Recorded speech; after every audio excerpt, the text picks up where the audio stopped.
Podcarro a diesel, um segmento especial do Podcarro para picapes e veículos de grande porte, com Rodrigo Tavares e Flávio Domingos. Olá e sejam todos muito bem-vindos e bem-vindas ao Podcarro. Eu sou o Rodrigo. E no programa de hoje, como você pode ouvir pelo castanhar do clássico motor a diesel, significa que a gente está falando mais uma vez do quadro mais amado da história deste programa, e não sou eu que estou falando, é simplesmente vocês, a audiência querida deste programa, que é o Podcarro a diesel, né? O nosso espaço na sua revista eletrônica automotiva semanal para veículos grandes, médios, tudo relacionado ao mundo do diesel, tá certo? E é óbvio que esse programa não está sendo feito só por mim, eu não tenho capacidade técnica nenhuma para falar desse tipo de motor, então a gente tem um dos maiores comunicadores da história do Ceará presentes hoje dentro deste programa. Então, como eu não tenho capacidade técnica para falar disso, a gente realmente pegou alguém que entende do assunto, alguém que realmente tem um papel dizendo que a pessoa entende de diesel, ou seja, o mínimo requerido para participar do programa a pessoa já tem. Então, deem as boas-vindas ao querido amigo Flávio Domingos. Isso aí, meu amigo. Estamos aqui mais uma vez falando de outro carro que a gente ama odiar, né? Inclusive, eu quero sugerir para você colocar o barulhinho daquela luz de injeção acendendo no painel em homenagem a esse tema.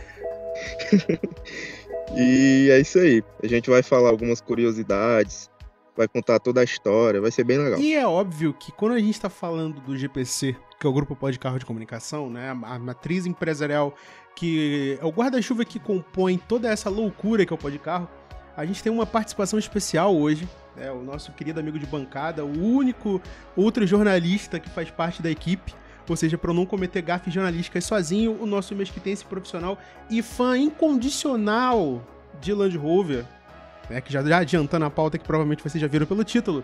Seja muito bem-vindo, Maurício Campelo. Não. Calma aí.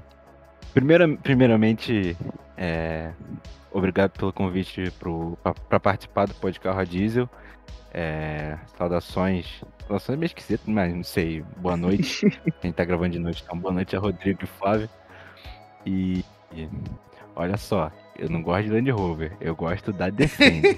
São coisas diferentes. Amigo, todo mundo conta essa história. Quando vai ver, tá com 3 sucatas de Discovery 3. Exatamente, cara. Todo mundo começa Não tem assim. por onde correr. Então, começa assim. Deixa eu começar primeiro. O cara tá tentando se desvencilhar. Quando eu compro um Forte que não anda há 5 anos, aí você pode brigar comigo. O cara tentando de tudo pra poder se desvencilhar da pauta, mas não tem jeito, a gente vai continuar logo após um pequeno espaço pra falar dos nossos patrocinadores. Domingo é dia de Fórmula 1 e porradaria no Podcarro. Acompanhe de pertinho o Grande Prêmio do Brasil de Fórmula 1. É dia 13 de novembro, às 3 da tarde, no Autódromo Internacional Leonel Brizola, no Rio de Janeiro. Transmissões ao vivo em código Morse e também por telepatia. Fórmula 1 no Podcarro, aqui tem discussão. Bom, depois dessa tentativa do Maurício se esquivar do fato de que todos estamos aqui hoje reunidos neste programa para falar da história da Land Rover, né, dessa marca que, querendo ou não, pelos bons e maus motivos, é bastante mítica, é bastante conhecida pelo público, principalmente da galera do diesel, né, a galera que gosta de um overland, que gosta de um off-road. A gente também tá aqui para lembrar você que o Podcarro também está presente nas redes sociais, ou seja, siga a gente no @Podcarro em tudo que é lugar. Você encontra a gente no Instagram e principalmente no Twitter, porque é lá onde a gente avisa quando saem os programas novos e você pode acompanhar todos os bastidores do GPC, que é o Grupo Podcarro de Comunicação. Então, sempre que sai algum programa, sai algum teaser, alguma enquete, principalmente os memes que a gente produz dentro do grupo, é lá que você confere em primeira mão, tá certo?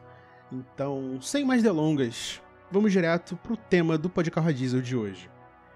A Land Rover, quando a gente fala principalmente na atualidade, quando a gente pensa em Land Rover, a primeira coisa que me vem à cabeça é quando a gente está falando de o referencial em 4x4. Né? Afinal de contas, um dos grandes slogans deles seria The Best 4x4 by far, né? O melhor 4x4 possível.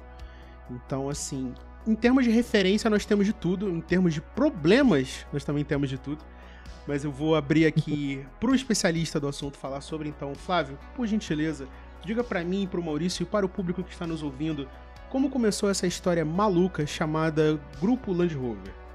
Então, cara, a gente vai ter que voltar pro pós-guerra, né, lá em 1947, quando o xará do Maurício, versão britânica, o Maurice Wilkes, dirigiu um Jeep pós-guerra americano. Você sabe, né? Jeep Willys, CJ5.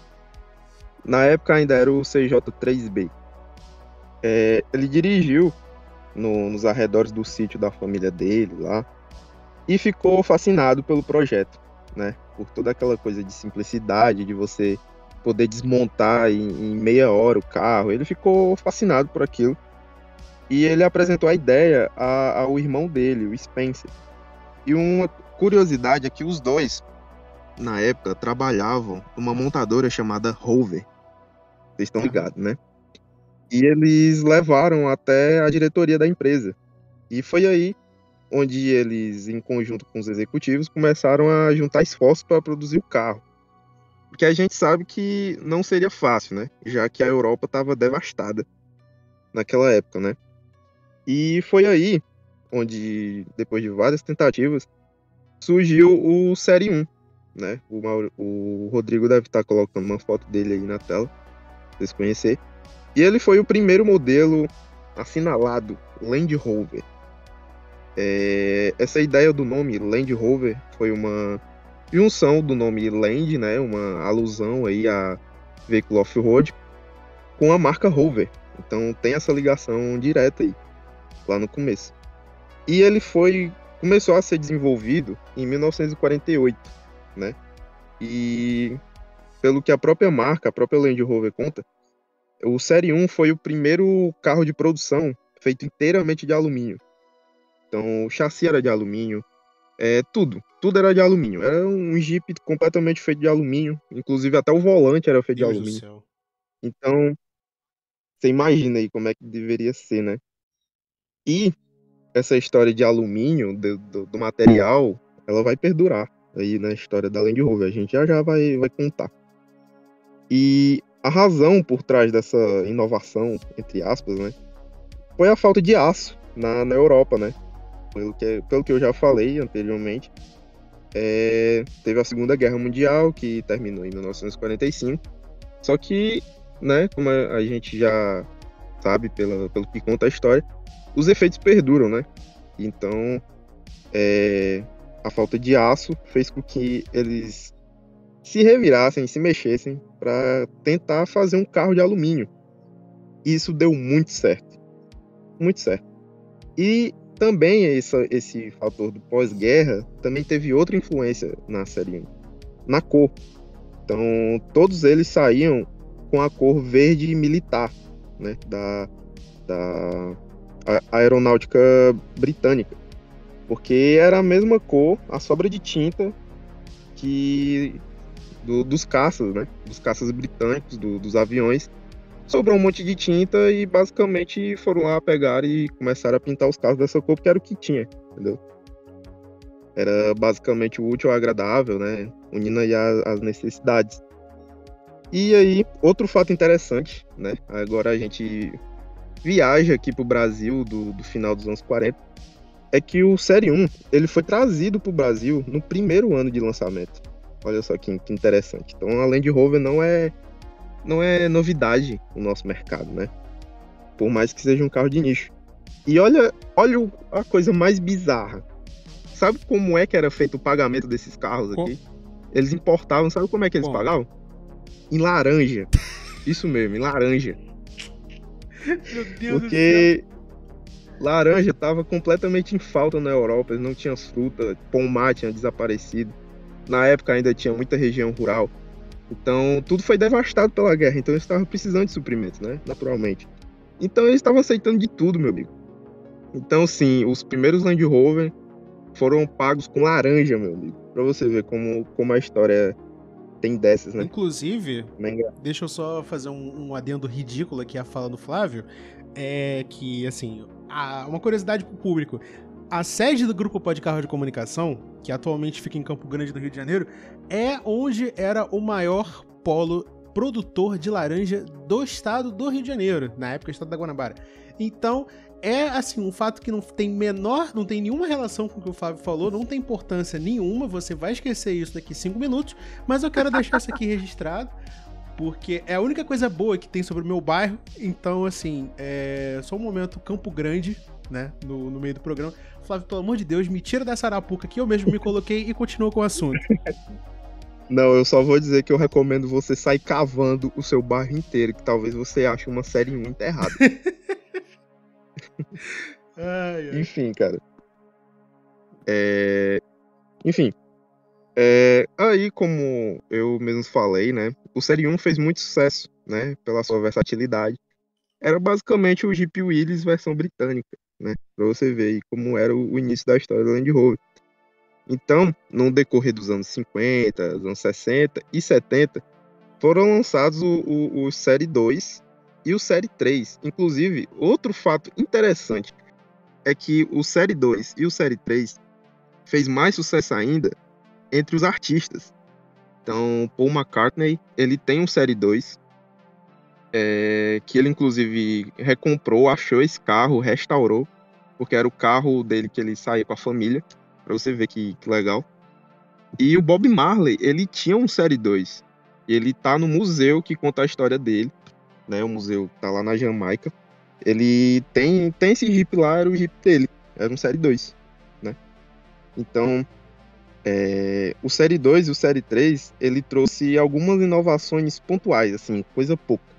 Sabe aquela história de que time que tá ganhando não se mexe? Eles seguiam nessa. Então eles mexiam muito pouco. Questão de design da grade, questão dos faróis, pouco se mexia no design da carroceria, até porque não tinha muito o que mexer, né? Pelo fato de ser um Jeep, né? E também eu acho que seria até que complicado moldar aquela chapa de alumínio, né? Então os caras faziam o mais simples possível. E também eles foram adicionando, tipo, banco traseiro, entendeu? Coisa assim, bem pontual mesmo. Mudaram a motorização, colocaram um motor maior, né? Um motor mais forte. Porque o Série 1, ele saía com 1.6 de 70 cavalos. Assim, hoje a gente olha assim, e pensa, pô, um Land Rover saindo com 1.6 de 70 cavalos. Era o que se tinha na época, né? E assim, aí a gente vai avançando mais um pouco. Aí a gente já chega na Land Rover consolidada, né? Como marca off-road, né? Bem o lema que o Rodrigo citou aí no começo, né? A gente chega nos anos 80. Foi quando começou a ser produzida o meu modelo favorito de Land Rover, a Defender, né? Favorito meu e do Maurício, né? O início aí da perdição, né? Do buraco financeiro. E assim, inicialmente ela só saiu na versão 90. Pra quem não sabe, é o Jeep curto, né? Jeep de 2 portas, curtinho, ideal pra cidade, né? E pra trilha, né? O pessoal faz muita trilha com a Defender 90. Aí, sucessivamente, teve as versões 110, que é o Jeep longo, 4 portas, 7 lugares, é a versão mais familiar. Teve a Defender 115, que é a Defender Pickup, cabine simples. E a Defender 120, que é a Defender Pickup, cabine dupla. Tiveram outras variações também lá na Europa, pouco vendidas. Defender 125, que se eu não me engano é o Jeep que pode ser totalmente desmontado. Teve a Defender 130, que é uma versão maior ainda que a Defender 110, entendeu? E aí a gente começa a entrar mais na história em si da Land Rover, né? Quando ela começa a ganhar mais mercado e mais espaço, né? No sentido de marketing e de lançar os modelos, né? É aí onde a gente, ainda nos anos 80, a gente vê que a Land Rover passou a dar apoio à competição Camel Trophy, né? Você já deve ter visto aí pelo Instagram algumas fotos antigas de Land Rover com aquela cor amarela e também aquela visão de tempos que não voltam mais, né? De de patrocínio de marca de cigarro, né? Aquela indústria do tabaco que caiu matando em cima do automobilismo, né? E, assim, essa competição, ela reunia equipes de vários países.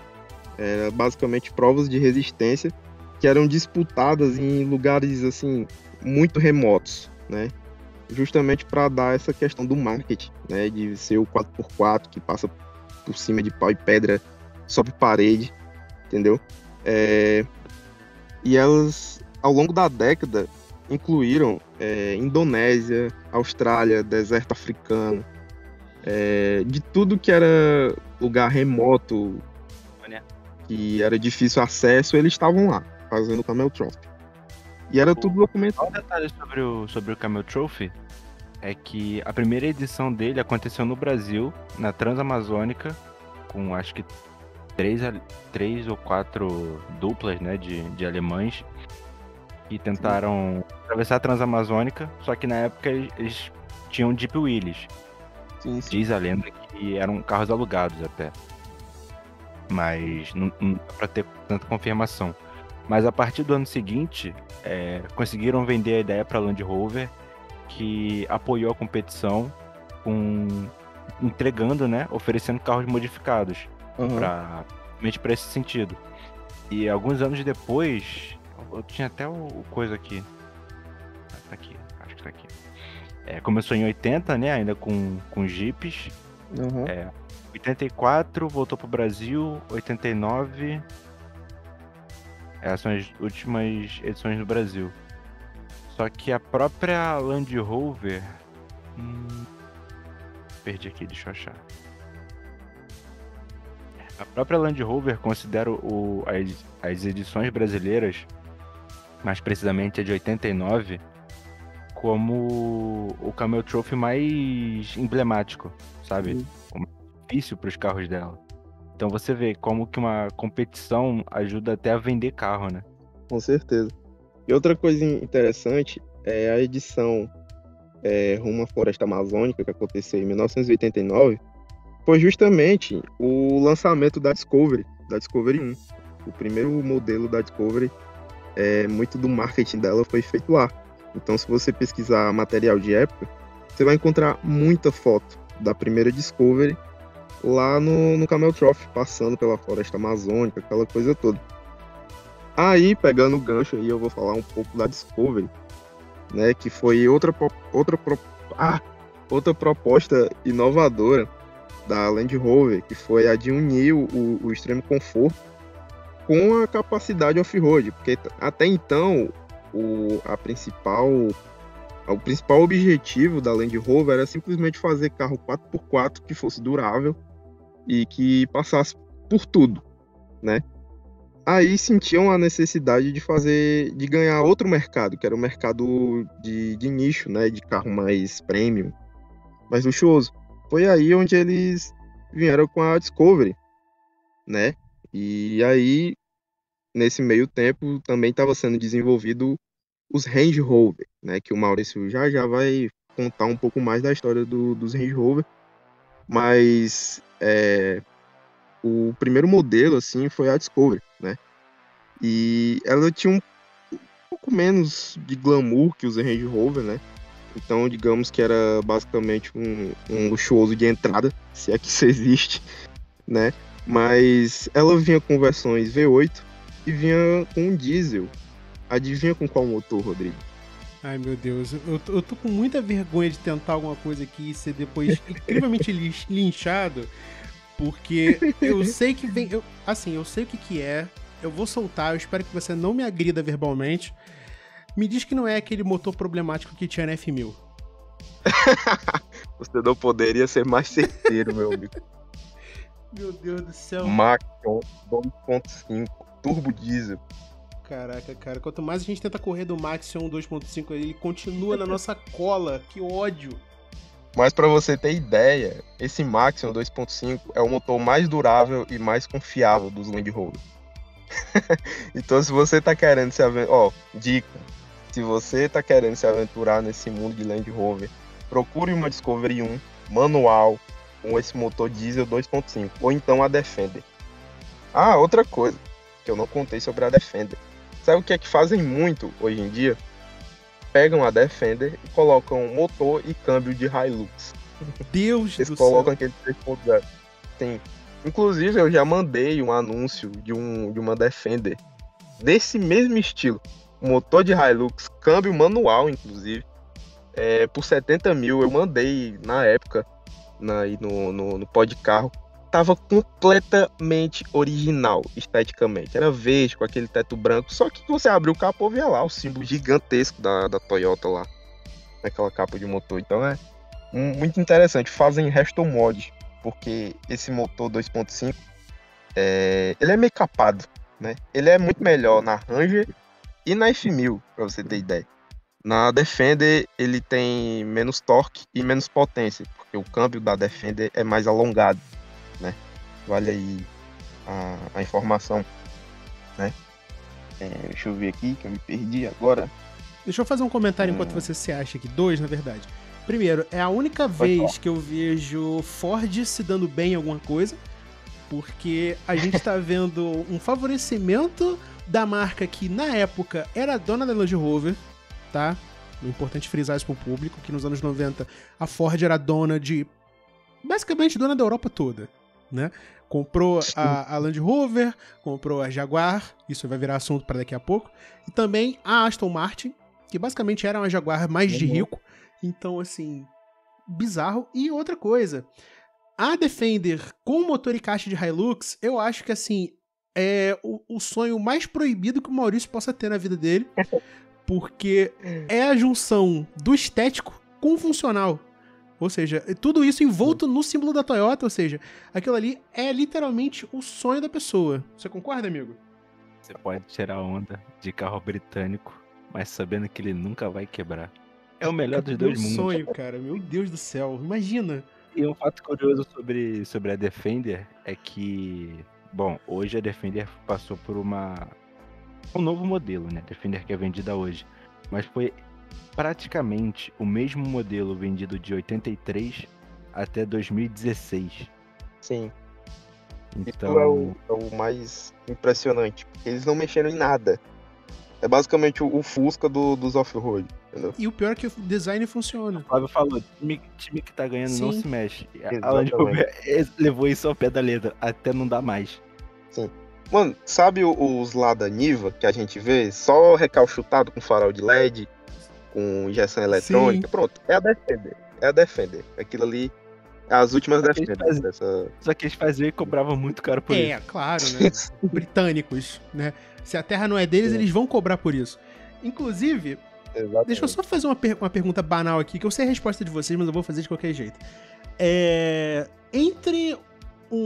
Porque assim, isso mais seria mais uma opinião minha do que de vocês. Vamos supor que é início das importações no Brasil, tá? 1990, e você tem a opção de pegar uma Defender 90, tá? E tem a opção de pegar um Lada Niva 0 km. A mesma proposta, 2 carros completamente diferentes. Vocês dariam uma chance pro Lada ou vocês iam direto na Defender? Cara, eu ia sem pensar 2 vezes na Defender. Eu sei que parece muito suspeito eu falar isso, mas, tipo, você imagina que a Defender 90, ela é maior, tem mais aquele ar de Jeep, né, de caminhonete. Então, você fica meio assim, porque é um carro também mais bonito que o Niva, né? Eu sei que vai ter gente aí espumando por eu falar isso, mas é. E outra, ela vinha mais completa, né, do que o Niva, mais bem construída, entendeu? Então, por esse motivo, eu iria de Defender 90. Depois, claro, né, como levando em conta que eu seria um cara muito rico nos anos 90, né, sendo muito otimista, pensando alto, eu compraria os 2. Mas se fosse pra ter só um, eu iria de Defender. E digo mais, e se botar o Suzuki Jimny na equação? Aí não tem pra ninguém. Ah, não, aí não. O programa acabou aqui. Gente, tchau. Obrigado. Até sábado que vem. Acabou aqui. Velho, não dá. Desculpa, eu gosto muito do Niva. Eu acabaria comprando por causa da suspensão dele ser muito mais macia que qualquer off-roader disponível. Mas, sei lá, o Jimny não tem como, cara. Aquilo ali é a caixa de sapato com roda que funciona e que sobe parede e que humilha carro grande. É perfeito, é maravilhoso. A Defender serviu de inspiração para a criação do próprio Jimny, né? Com certeza. Porque a fabricação do Jimny da geração anterior parou agora. Então, assim, são acho que mais de 20 anos de produção. Não só nesse contexto de longa produção, mas de estilo de carro. Uhum. Sabe? É Defender 90, só que na versão K-Car. Sim. E todo mundo que tem um Jimny, eu tenho um amigo meu que já teve um Jimny, cara, eu nunca vi uma pessoa falando mal, Sim. sabe? Cara, Assim, é um pequeno, não cabe muita coisa, mas eu acho que... Eu já falei isso outras vezes, você tem que entender o propósito do carro. Quando você entende o propósito do carro, você gosta do carro. exatamente. Não dá pra, por exemplo, um pai de família comprar um Jimny, certo? Então, assim, não vai dar pra nada do que ele necessita, mas quando... Acho que isso que faz o Jimny ser tão amado, sabe? Exatamente. É questão de proposta mesmo. O mesmo vale para a própria Defender, né, no caso. Vale para a TR4, vale para muitos outros carros 4x4 que foi vendido aqui no nosso país. E falando da Defender, pegando o gancho aí do que o Rodrigo falou, da suspensão macia e tal. Cara, pra você ter ideia, o apelido da Defender nos grupinhos é Bandeirantes de Luxo. Você já deve imaginar por quê, né? Meu Deus do Dura e desconfortável. vergonha. Mas. E só que com o símbolo da Land Rover. Então é uma bandeirante de luxo. Mas é bem o que o Maurício falou. Quando você entende a proposta do carro, você não vai falar mal, né? Você vai julgar pelos fatores corretos. Sim, mas antes de você continuar, deixa eu só colocar mais outro litro de gasolina na fogueira. Porque assim. Gasolina não, diesel. Diesel, verdade. Aí, já fugindo da pauta do programa. Por que que eu falei do Niva? Tá? Assim, eu não tenho motivo nenhum pra querer apoiar o Niva frente à Defender, porque a Defender se prova um off-roader muito melhor. Mas assim, eu falei da questão do conforto, porque, tipo, no Brasil, você sempre pagou e sempre vai pagar muito caro por uma Defender. 90. Quadrada. Antiga, a nova eu nem vou comentar, porque a nova tá 500 conto. A 90. A 110 eu nem... assim, não tem nem comparação. Mas talvez até seja mais barata porque ela é mais procurada. Mas enfim.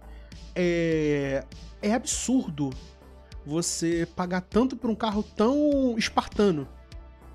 Sabe? Sim. Que assim, é bizarro. A pessoa que vê... Vou ver se eu coloco a foto aqui.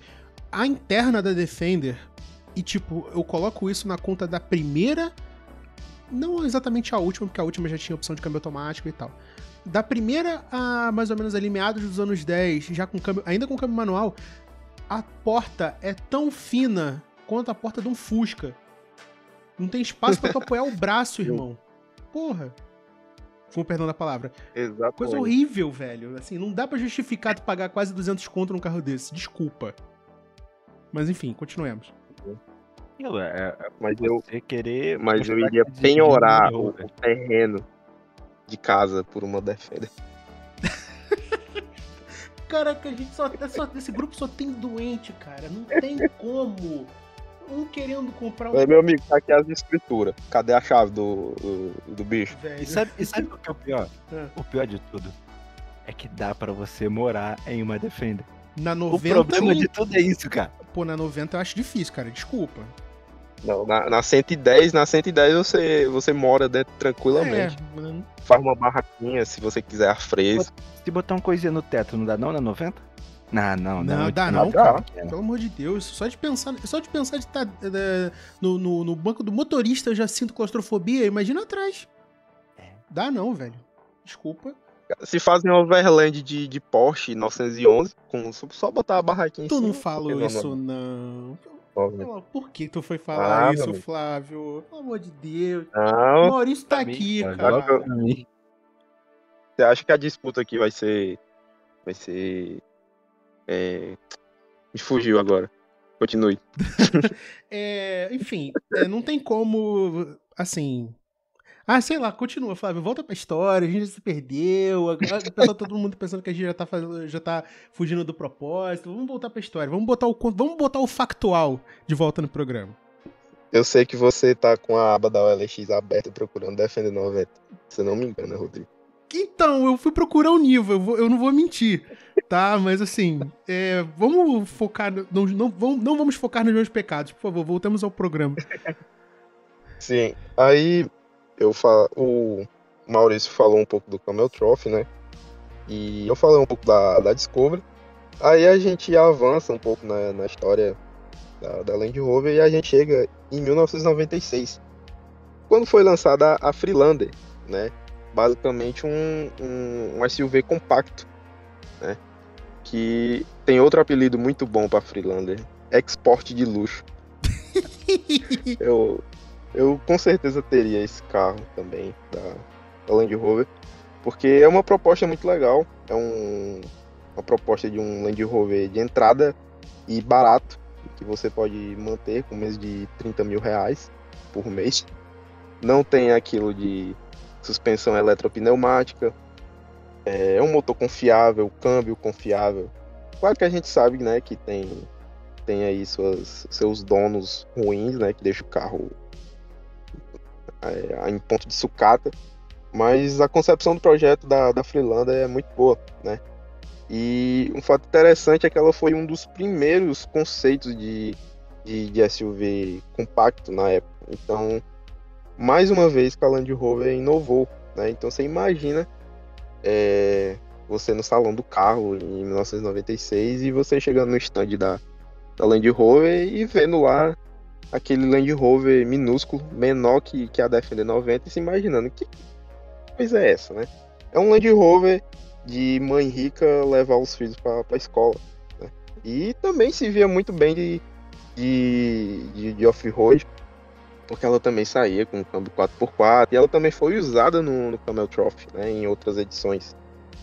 E assim, ela foi lançada numa época em que a Land Rover pertencia à BMW, né? A gente tem que falar disso também, que a Land Rover também pertenceu à BMW. Não é à toa que ela saiu com motor e câmbio BMW nas Range Rover, né? A gente vai ver essa história aí mais pra frente. E especialmente no Brasil, esse modelo ganhou bastante mercado, justamente pelo conceito dele, né, de ser um SUV compacto e de ter a marca Land Rover. Então o brasileiro médio ficou maluco, né, de ver um Land Rover mais ou menos barato, né? Não vou dizer que era barato, porque não era. Você vê um Land Rover mais ou menos barato no shape de um carro assim que passa muitas vezes despercebido, né? Apesar de você ir lá e ler o nome que tem na tampa, né? E infelizmente a Freelander, apesar dela representar quase metade dos veículos vendidos pela Land Rover no território nacional, ele foi descontinuado em 2016, né? A Freelander, só fazendo outro parêntese aqui, foi outro carro da Land Rover que também mudou muito pouco com o tempo. Então, é basicamente a mesma carroceria. Não tem como você confundir uma Freelander. Você vai saber que é uma Freelander, só de olhar. Que desde a Freelander 1 até a Freelander 2, que acabou em 2016, como eu acabei de dizer, só mudou questão de facelift, né? Isso é muito interessante também, que eles fizeram um produto muito bom, né? E ela foi retirada de linha, né? Pararam de produzir, porque ocorreu uma queda nas vendas em decorrência do surgimento de outros dois modelos da Land Rover. A Evoque, né? O famoso Uno bombado de luxo, que eu imagino que o Maurício vai falar mais dela aí pra frente. E a Discovery Sport, né? Uma evolução aí direta da Discovery 2, 3 e 4, né? Que inclusive é um carro maravilhoso, é um carro muito bonito. Apesar de eu ter toque com aquela placa descentralizada, né, na tampa do porta-mala. É um carro muito bonito no geral e eu gosto bastante, né? Outra coisa interessante, vocês sabiam que a primeira fábrica de Land Rover fora da matriz lá na Inglaterra foi aqui no Brasil, em 1988. Então você vê aí que o Brasil até que tem uma moral com a marca, né? Como eu já contei no começo do programa, lá no pós-guerra, no primeiro ano de lançamento, já compraram os Land Rover Série 1 e tal. Então é muito legal. Muito legal. A gente contou aí um pouco da história da Land Rover, né? E agora o Maurício vai contar um pouco de outro patamar de Land Rover, né? Uma coisa que pode ser... Uma pessoa leiga pode até separar da marca, mas é a mesma coisa. Foi produzido pela mesma marca. Eu tô falando de Range Rover. Agora o Maurício vai poder contar pra gente um pouco. A gente precisa primeiro, pra falar da Range Rover, voltar lá pra 69. Nice. Então a gente veio vendo a história da Land Rover pra, né, Mas... pro presente, só que a gente volta lá pra trás. Por quê? Em 69 surgiu o Range Rover, também conhecido como Classic. E ficou em... Não. Nossa, eu tô enferrujado, tá vendo? Tô enferrujado. Então assim, lá em 69, a Range Rover, a Land Rover no caso, lançou o modelo com o nome Range Rover, né? Que, assim, eu acho que deve ter causado primeiro um pouco de até surpresa, tipo, o nome do carro é igual da marca? Como pode isso, sabe? Na época já tinha, os Série 3 ainda estavam vendendo, no final dos anos 70. Só te cortar Isso um foi- pouco, Maurício. Outra curiosidade é que lá no início da Range Rover, nos testes que eles precisavam fazer nas avenidas, nas ruas, aquela coisa de montadora, né? Normal. Eles não colocaram o nome nem Land Rover, nem Range Rover nos emblemas de capô, nem de mala. Eles colocaram Velar, que significa escondido, né? Eu não me engano, é em italiano, que Velar significa escondido. Né? Então, significa escondido, capa, debaixo de capa, alguma coisa assim. na mesma fonte, eles colocaram o emblema Velar, na mesma fonte da logo, né? Da Land Rover e que eles usavam, que eles iriam usar na Range Rover, né? E que depois viria a virar viria a virar, foi ótimo. Depois viria a ser um modelo, né? Da Land Rover. Pode continuar, Maurício. E é curioso pegar esse recorte porque nos anos 70, enquanto eles faziam o Série 3, né, que era basicamente um Jeep, eles começaram a produção da Range Rover, sabe? Que era um carro de até luxo pra época. Era um SUV muito grande. Até pros padrões de hoje é considerado grande. Sim. Deixa eu ver se eu tenho mais informações aqui. Cara, Também construído em alumínio, sabe? Um carro com um vão livre muito grande. Então você conseguia passar por qualquer obstáculo com certa tranquilidade. sim. E acho que na década de 80, o carro, desde o lançamento, ele foi muito bem visto, sabe? Pela alta classe. Então todo mundo que precisava de um carro de luxo comprava Range Rover. Isso não vem de hoje, sabe? Hoje a gente associa muito o Range Rover até a um carro de luxo, mas isso vem da época do Range Rover. Talvez essa tenha sido até a ideia inicial do carro. Mas vale contar que não é porque ele era um carro de luxo que a Land Rover não botava ele não tinha um DNA Land Rover, sabe? Ele foi testado foi provado, né? Através do Rally Dakar e diversas outras competições. Então, por mais luxo que ele ainda tinha aquele design quadradão tradicional de Jeep. Mas a Land Rover, sabe, fazia questão de que ele pudesse carregar o DNA da marca, até Sim. que... Inclusive, só Defender e 90 Via de Fogo. Outra vez aqui eu cortando o Maurício, é pra falar que desse DNA Land Rover, Inclusive, a Range Rover ganhou a edição do Rally Dakar de 1972, se eu não me engano. Então, ela foi provada também, né, nessa competição, né? Além do Camel Trophy, que a gente já comentou. O Camel Trophy não tinha entre aspas, competição, não tinha concorrência, né? Era um monte de rover preparado. E o Dakar não, o Dakar você tinha qualquer coisa ali, ó. Aqui, ó. A Range Rover venceu 79 e 81. Deixa eu ver. Enquanto o Maurício atualiza esses dados, deixa eu só jogar dois fatos aleatórios aqui pro público. O primeiro, a Range Rover, quando ela foi concebida, ela partiu muito da ideia de que, exatamente como o Maurício falou, já existia esse público mais alta classe, que queria toda a comodidade de um Série 2, de um Série 3, mas não queria viver com aquela pobreza de interior, né? Aquela coisa muito voltada pro agrário, pro espartano, né? A gente tá falando de uma coisa mais upmarket, de um carro que tinha couro, de um carro, como ele falou também, um vão livre bem alto, ou seja, um carro confortável pro cara que queria ir pro interior no final de semana e queria que tivesse as mesmas habilidades de um Série 3 normal, né? E a segunda coisa é que eu fui até confirmar para ver se era verdade, é que o Range Rover já era equipado com aquele V8 de 3,5 litros da Rover, né?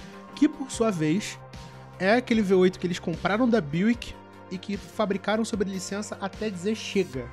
Tipo, acho que foi do final dos anos 60 até 2004, sabe? Tudo que é carro que a British Leyland botou a mão, seja Range Rover, MGF, o próprio Rover SD1, vários carros, todos eles tinham esse mesmo V8, que era conhecido por ser bastante durável e também muito customizável.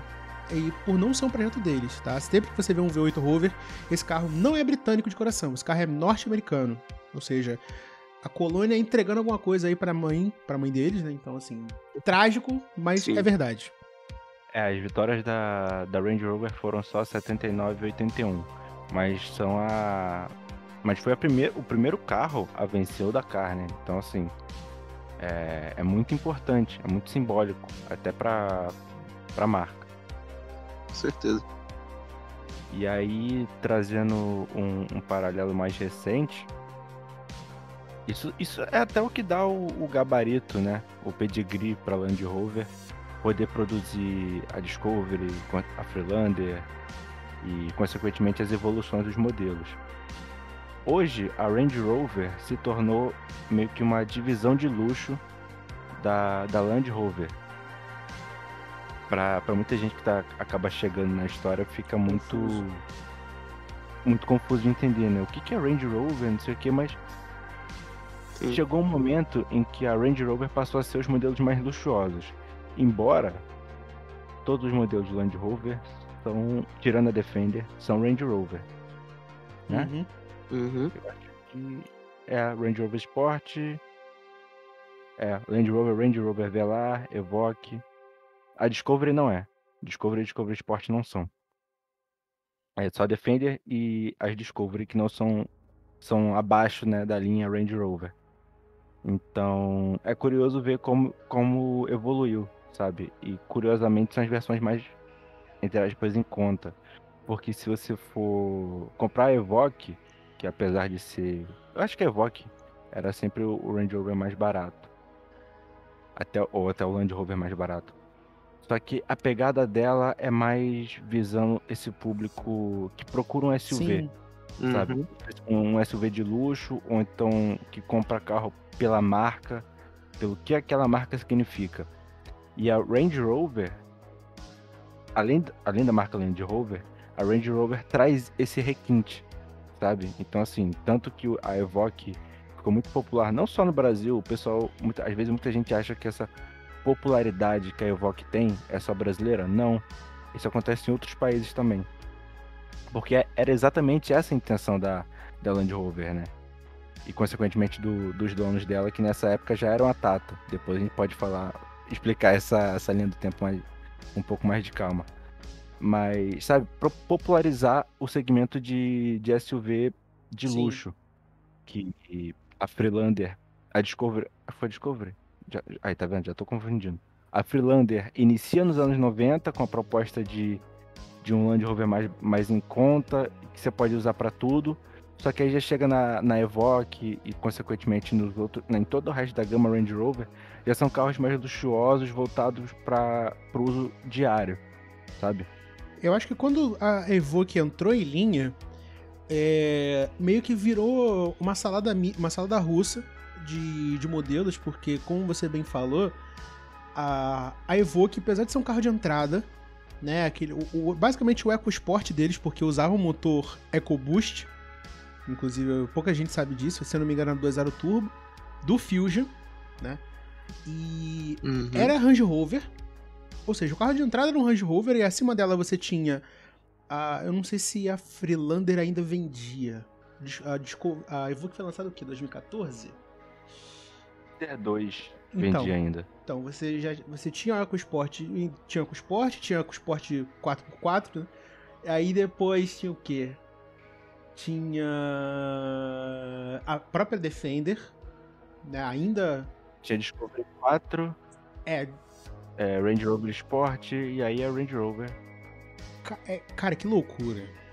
É uma confusão, E assim, o pior, além de ser uma marca Range Rover, tem o Range Rover próprio. Sim! Né, que é o ápice do luxo que a Land Rover oferece. E é o que... Exatamente, o Range Rover que ele não precisa de nenhum outro nome. É um Range Rover. Você sabe o que você tá comprando.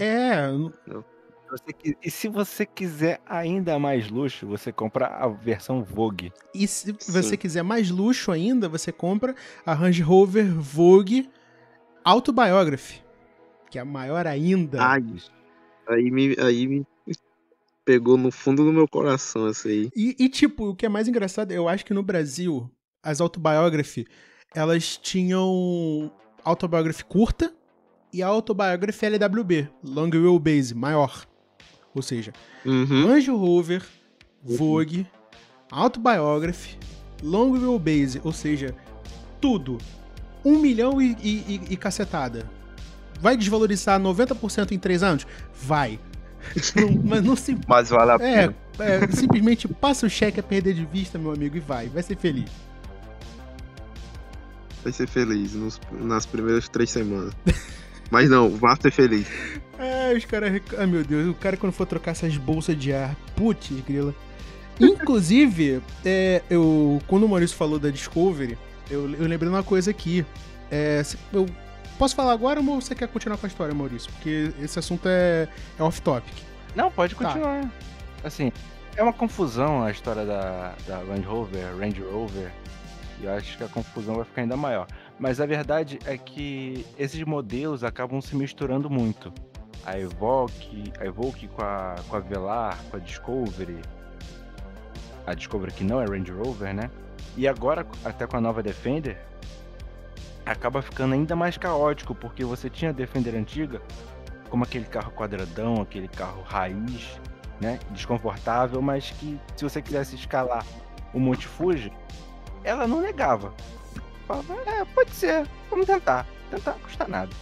Só que chega a nova Defender e ela tem tudo que a Defender antiga tinha, só que com luxo, conforto e com visual, não sei, digamos, com visual retrô, moderno, mas retrô ao mesmo tempo. Retrofuturista. Exatamente, retrofuturista. Que a gente vê até no Jimny atual, no novo Bronco, que acabou se tornando uma meio que tendência de mercado. Então, assim, meio que dá a impressão de que todas as Land Rover se canibalizam entre si. Sim, bem observado. Só que, assim, se você quer um carro muito compacto, Defender 90. Mas aí a Defender 110 já pode, sabe, entrar no coisa da Evoque. Vai depender do gosto do cliente. Se ele quer um carro com visual um pouco mais clássico, Defender. O visual mais moderno, Evoque. Se precisar de um pouco mais de espaço, Velar. Ou então se a grana tá curta e quer uma coisa mais limpa, né? O que não chama tanta atenção, Discovery. Ou então se o cara é podre de rico, Range Rover. É muito confuso. E eu acho que cada vez mais a Land Rover vai se perdendo na proposta off-road, né? É. Eles não negam que os carros têm DNA off-road, tipo, de falar, você pode... a Evoque tem tração integral, a Velar também e tal. Mas você vê pelo desenho do carro, por exemplo, o vão livre, que é uma coisa muito importante quando você tá fazendo... Não só off-road, mas até mesmo o overland, né? Que às vezes o overland é só viagem por longos trajetos, não precisa nem ser... Não precisa nem ir pra terrenos muito, muito complexos. Mas você precisa de um vão livre. A Velar, por exemplo, a própria Evoque não tem, sabe, um vão livre muito alto, muito grande, né? Então assim, você vai passar por uma valeta muito grande com um carro desse? Não Sim. vai. Apesar das Range Rover Vogue e a Velar serem gigantescas, ser um carro assim, um navio transatlântico, é bem o que o Maurício falou, elas são muito baixas e não tem praticamente nenhum vão livre. É assim, um design assim que remete muito àquela coisa urbana, sabe? Coisa assim pra você chegar num restaurante chique, assim, todo mundo ficar caralho. E um próprio contraste disso eles podem até argumentar que você pode fazer essas coisas com a Evoque, por exemplo. Mas a parte elétrica dela é complexa, como todos os carros de hoje em dia são. Ponto. Eu não sei de cabeça recorte de problema crônico na Evoque, mas deve existir. Só que você pega a nova Defender, por exemplo, ela é construída com o propósito de off-road mesmo, porque você pode lavar o interior dela inteiro com água. Tem até o da mangueirinha. Assim, você pode usar para outras muito coisas, legal. pode jogar água dentro dela, sabe? Igual a Defender antiga. Você não pode fazer isso numa Evoque, numa Velar. Até porque se você fizer isso, o carro explode, ele não liga mais. Se você tiver que atravessar um pouco de água, já vai dar muito problema, sabe? Enquanto com a Defender não, a Defender você sabe que você pode atravessar aqui. Depois, algum dia, se ela inventar de dar algum problema, vai ser até tranquilo. É um pedido um pouco alto para um carro de você achar que vai ser tranquilo, né? Mas uma coisa que eu queria até mencionar sobre o que você falou sobre esse fato da Land Rover estar se perdendo no pagode com o fato de ter esse tanto de carro, é, por exemplo, uma coisa que eu até ia levantar num episódio, né, que, inclusive, Flávio, já vou deixar aqui bastante explícito até para o público saber, a gente precisa falar sobre o Bandeirante nesse programa. Sim, né? Tem que falar. Mas, assim, eu acho que o fato da Land Rover, por exemplo, ter uma gama de veículos tão complexa no Brasil e no mundo, né? Porque, assim, eles não desenvolvem carros especificamente para cá, eles vendem o que oferecem em toda a linha. É isso que explica a SVR, é isso que explica as séries especiais da Defender. E até agora eu não entendi qual é a da Velar, pra ser bastante honesto. Mas, por exemplo, uma coisa que dificulta a venda, por exemplo, nesse mesmo nicho, de trazer pro Brasil, de repente, um Land Cruiser. Sabe? É o estilo Oriente Médio. Sabe? Que é um carro que eu acho que seria um competidor de peso em termos de off-road. Mas, tipo, o público brasileiro nunca teve essa opção. Então, a Land Rover nada de braçada. Na verdade, teve sim, hein? Prado? Mas... Pajero Full. Aí também tu tá de sacanagem, né, Flávio? Pô, brincadeira, né? Vamos voltar. Continua. Pajero Full, tá? Respeita a Pajero Full. Quando uma dessa invadir a tua casa, literalmente quebrar o muro, tu não reclama, Eu não vou reclamar, até porque, de novo, já fazendo promessas grandes aqui, vai ser um tema que a gente vai tratar nesse quadro específico do Podcast Diesel, porque é um consenso entre nós três, todo mundo que ama Pajero de paixão, né? A ponto de a gente seguir página japonesa no Twitter postando só foto de catálogo de Pajero, e cada foto sensacional, né? Flávio quase tem uma síncope toda vez que entra no site e vê a Pajero lá toda fotogenicamente perfeita, para não dizer em termos family friendly aqui, mas tipo, não tem como, cara, é legal, Na verdade, não vamos falar só da Pajero, mas isso eu vou falar no programa em específico, tá? Eu vou deixar um suspense aqui pra vocês. Mas enfim, agora já focando na questão de que a gente passou pela história da Land Rover, né? A gente foi do início, passou pelo meio, falou da questão de Brasil. Inclusive, uma curiosidade que eu esqueci de comentar, que o Flávio falou lá quando estava explicando sobre a fábrica da Land Rover no Brasil. Essa fábrica, ela não existe mais, né? Onde era a fábrica da Carmanguia, em São Paulo. Então, quem fabricava as carrocerias Land Rover era a Carmanguia, quem montava, perdão. Então, esse fato inútil aí pra vocês. Mas assim, quando a gente tá falando de Land Rover... Hoje tem a fábrica aqui em Itatiaia, no Rio de Janeiro. Sim! Bem observado, a gente esqueceu de falar da parte mais importante, que foi a nova era da Land Rover. Né? A gente tá falando da JLR, a Jaguar Land Rover. Né? Essa junção aí, que hoje tá sob o guarda-chuva do grupo Tata, né? Do grupo indiano, que é dono da Jaguar e dono da Land Rover também. E tipo... Inclusive a Tata é a culpada dessa fama de Land Rover quebrar o tempo inteiro. Porque antes a Land Rover, apesar de compartilhar mecânica de BMW e tal, ela tinha peças próprias, sabe? Tinham engenheiros próprios da marca, sabe? Os caras criavam alguma coisa com DNA Land Rover. Agora, sob a administração da Tata, eles compram vários componentes de fora. Então não tem aquela coisa, tipo, tem um setor ali que só faz módulo. Não, os caras compram de fora e programam, entendeu? Eles vão juntando peça por peça e montam um Land Rover, entendeu? Inclusive, muita gente reclama disso, né? E não é só flores, né? Um Land Rover. Justamente por isso que a questão de dar problema é muito pelo fato de que às vezes um módulo não se comunica com o outro. Inclusive teve um problema crônico no passado aí da Range Rover, passado recente aí, lá para 2015, que o módulo do câmbio simplesmente se desligava do resto do carro. E quando isso acontecia, o carro simplesmente apagava. Então imagina você no seu carro, com a sua família, sei lá, numa rodovia, 100 por hora, e o seu carro simplesmente perder a conexão com todos os módulos e desligar. Você imagina o desespero. Obviamente isso já foi resolvido, às pressas, né? Já foi feito recall e tudo mais, mas é uma coisa a se pensar, né?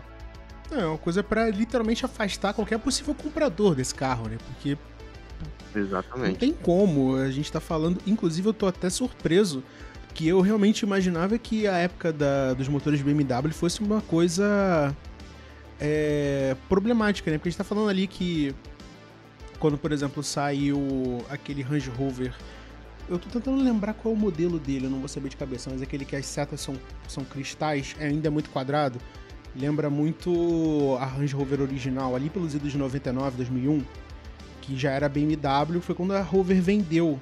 É a Range Rover Vogue. Isso, a geração é L322, você pode até pesquisar aí. Aquela primeira, eu vou ver se eu ponho a foto pra vocês. E, tipo... que é maravilhosa também. Foi antes da... Meu Deus, eu não tô tentando lembrar. Foi quando eles trocaram o V8 BMW, que eu lembro de ter visto algumas reclamações, né, sobre esse motor, e trocaram pelo V8 Jaguar.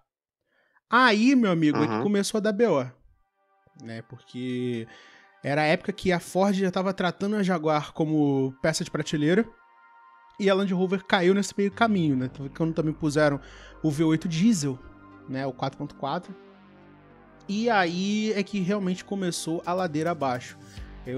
Hoje a galera que acompanha muito conteúdo de Range Rover na gringa sabe muito falar de, por exemplo, aquela que veio depois dessa, que eu também não vou lembrar de cabeça, que dava muito BO de suspensão por causa das bolsas de ar. Né? Porque o que acontece? Sim. O proprietário, não vou dizer brasileiro médio, mas eu imagino que sim, por causa das condições de rua aqui. O cara passa em tudo que é quebra-mola e buraco achando que o carro é indestrutível porque tem suspensão a ar. as bolsas estouram, criam fissuras, estouram, e pra trocar é uma porcaria. Né? Então, E tem outra coisa, outro adendo. Como toda tecnologia antiga, isso vai se degradando.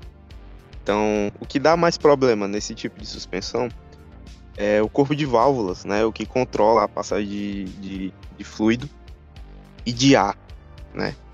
Então, o que dá mais problema é aquilo ali, porque aquilo ali, a abertura é controlado eletronicamente, né? Você abre lá as galerias, entra o fluido, aquela coisa toda.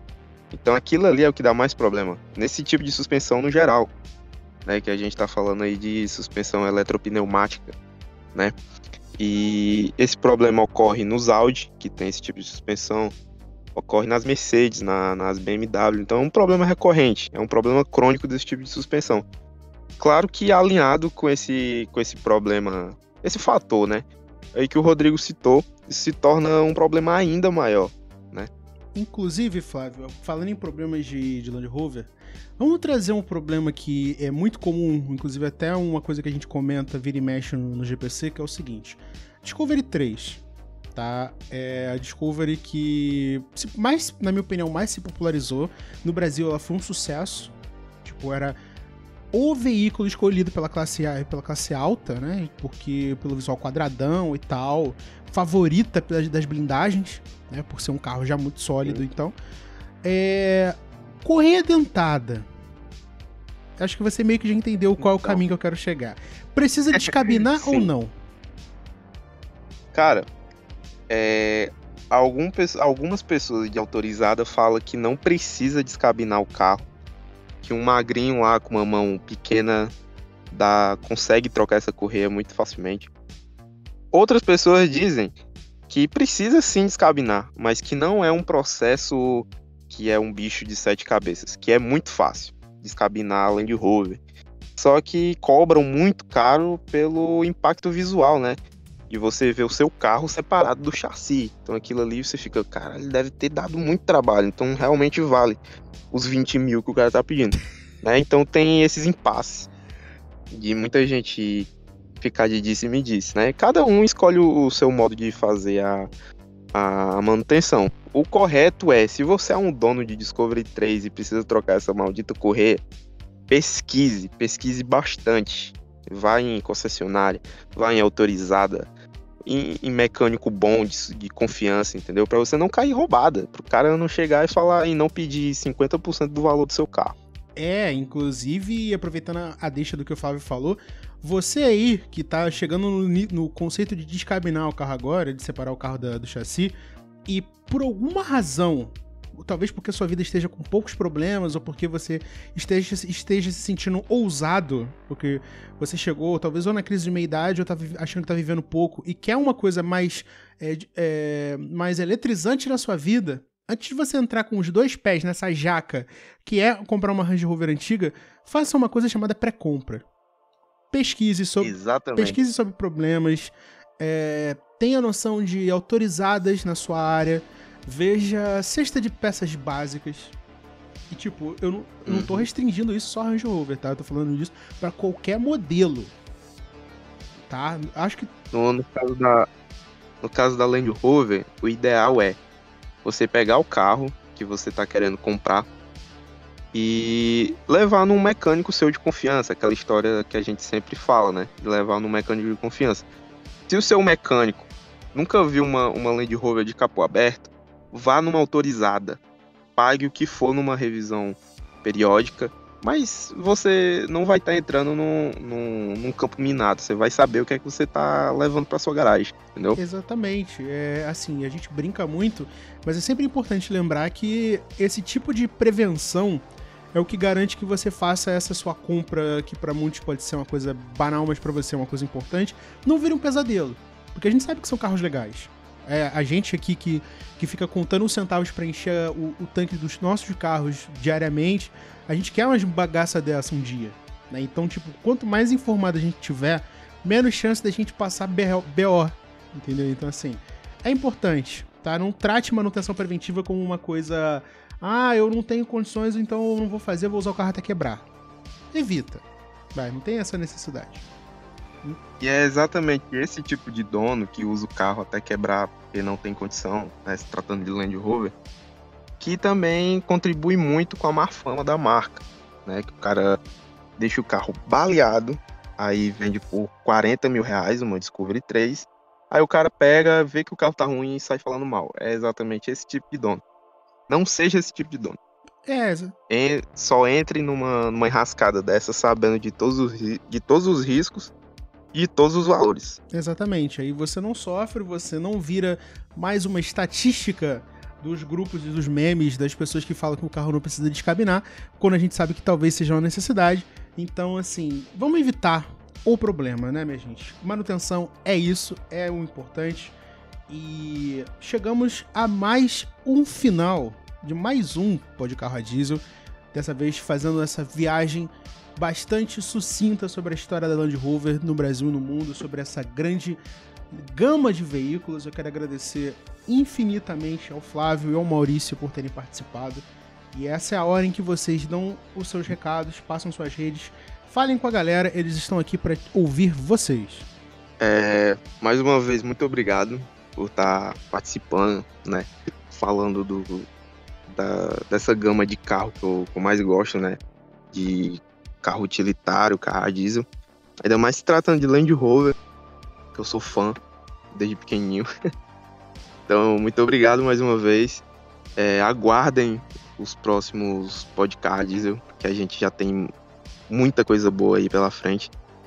Obrigado ao Maurício também, que também é um fã venerado de Land Rover.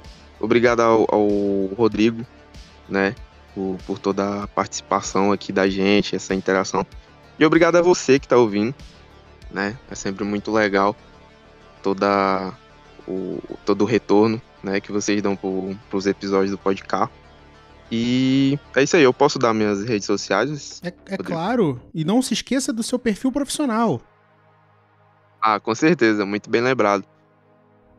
Como o Rodrigo citou, eu desenho, inclusive o Rodrigo participa de algumas ideias, então você vai ver lá a marcação e tal na foto. Então, caso você queira ver algum dos meus trabalhos, você pode procurar no Instagram, @_epifânico, ou então no Twitter, @FlávioDomingos_, né? E você pode achar o meu perfil pessoal no Instagram, no @f.flavio com 2 L's. E é isso aí. Vocês podem me achar no Twitter, @AcuraNSXR, Instagram CampeãoMCF. Lá no Twitter eu falo um monte de groselha, como sempre, mas de vez em quando eu posto alguns textos de trabalho que eu faço, alguns textos que eu escrevo no Medium, que também tá o link lá na bio do Twitter. E é isso aí. Está chovendo no Ceará. Agradecer o Rodrigo pelo convite, agradecer o Flávio e a você que tá ouvindo. Muito obrigado. Tá vendo? A gente falou por 1 hora e não deu tempo de contar a história toda, não deu tempo de passar pela linha do tempo de donos, né, da Land Rover, pra vocês terem noção de como é rica a história dessa marca. É realmente muita coisa. Eu, inclusive, quero pedir desculpas tanto ao Flávio quanto ao Maurício, porque a gente acaba se empolgando no assunto. É tanta coisa e a gente tem que restringir o programa a 1 hora, porque senão fica muito extenso e a gente sabe que a galera sempre ouve num ritmo diferente, que a gente vai se empolgando e vai falando. Então, não se sintam desprestigiados, a gente vai voltar com esse tema no futuro, tá? A gente pode fazer uma parte 2 de repente emendar isso em outro assunto. Você sabe que você que escuta o programa, basicamente é quem dá as ordens. Você quer que a gente faça uma parte 2? Você quer que a gente fale mais sobre o assunto? A barra de comentários aqui embaixo é a sua maneira de trocar uma ideia com a gente. Se você não quiser exatamente deixar o seu comentário, não quiser que todo mundo veja, quer falar com a gente e deixar aquilo ali restrito, pode procurar a gente no privado. Vocês já viram as redes do Flávio, já viram as redes do Maurício, o perfil do Flávio eu vou colocar aqui na descrição. Se você quiser trocar uma ideia diretamente comigo, este que vos fala, o Rodrigo, é no @THERTLima, tanto no Twitter quanto no Instagram. Você também pode falar com a gente na DM do Podcarro, em qualquer uma das redes. A gente demora para ler, mas a gente responde, tá certo? Um grande agradecimento aos dois por terem participado. A gente se vê na semana que vem com um assunto completamente diferente. mas com a sua revista eletrônica automotiva semanal sempre aos sábados às 11h30 da manhã. Um forte abraço e até semana que vem com mais um Pod Carro. Tchau, tchau. Obrigado por escutar o Pod Carro a Diesel. Fique ligado porque logo estaremos de volta. E não se esqueça de seguir o programa nas redes sociais.